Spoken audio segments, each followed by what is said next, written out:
Hi, I'm Zoe from Best Behaviour Dog Training, and we're going to be working with you today to show you some exercises that are useful for you and your dog when you're learning training and when you're trying to teach your dog some basics. So these are things that I generally get asked from the general public, things that people say to me, I really need my dog to learn this. So hopefully these will be useful tips for you guys so you can practice this at home. So our first exercise today is a sit. Everybody asks me, how do I get my puppy or my dog to do a sit? The first thing people want to train their dog or puppy to do when they first get them home, they like a sit because a sit allows the puppy to be able to stay in one place, be nice and safe, and you know where they are. So what we're going to do is we're going to use food as our reward, and we're going to use good as our marker word. So when I talk about marker words are the words that basically tell the dog they've done the right thing at the right time. When we've said the word good, or we've used a clicker and clicked to tell the dog or the puppy that they've done the right thing, we then follow that through with food. And food is the positive reinforcement for the dog that they've done the right thing. So a bit like us, if we enjoy doing something, or we've done something that we really enjoy and we've got a great reward on the back of it, we're much more likely to do that again. And that's exactly the same for a dog. So to start off with, we'll start with luring Ollie. So where is he gone? Ollie! Ollie! Sit.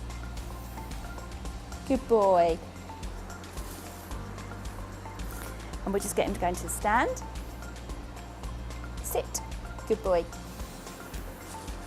Now you can say the word good boy, it doesn't matter. What we're looking for is for the dog to recognise they've done the right thing through the word. And our second exercise is going to be a hand touch. So a hand touch is where the dog comes to your hand and touches your hand with their nose.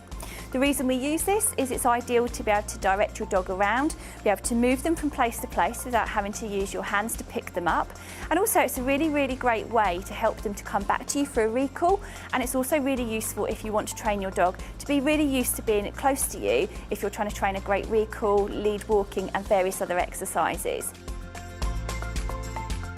We're going to really work on a recall exercise that actually is going to really help you grow your bond with your dog, so your dog knows that coming back to you is the best thing in the world. We want our dogs to know that coming back to us means good things. It means better than chasing that rabbit. It means better than chasing the other dog. It means better than going to go and see that other person who's got sausage in their pocket, because you will be the centre of their universe. We have to make sure that the word we are using to call our dog back to us means something to the dog. So whether it's the dog's name, whether it's the word come, or something else that you decide to use, that word has to mean everything to our dog. We need to charge that up. Make sure that your dog understands that that word means the best thing in the world. But be wary. If you're using his name, you have to make sure that name is associated with something positive all of the time. Our next exercise is lead walking. So lead walking takes time, it takes persistence, and it's not the easiest thing to train. However, with time, persistence and the right training, you will get a dog that can walk beautifully on a lead. And this makes your life so much easier. So whether you've got a young puppy or a dog that's already pulling on a lead, it doesn't matter. It can still be trained and you can still have enjoyable walks with your dog. So what we're looking for is to help our dogs to understand that being by our side is a really, really good thing. So what we're going to actually do is make sure that our dog understands human closeness equals good stuff. So we're going to start that process with Charlie.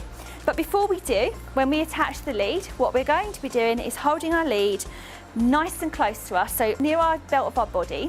So we'll hold our lead like this, and when our lead is nice and loose with the dog, we're going to say good and reward. So your dog's learning that holding the lead nice and loose equals good things.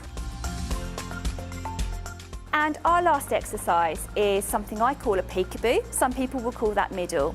Now what that means is the dog is going to come between your legs and they're going to sit between your legs.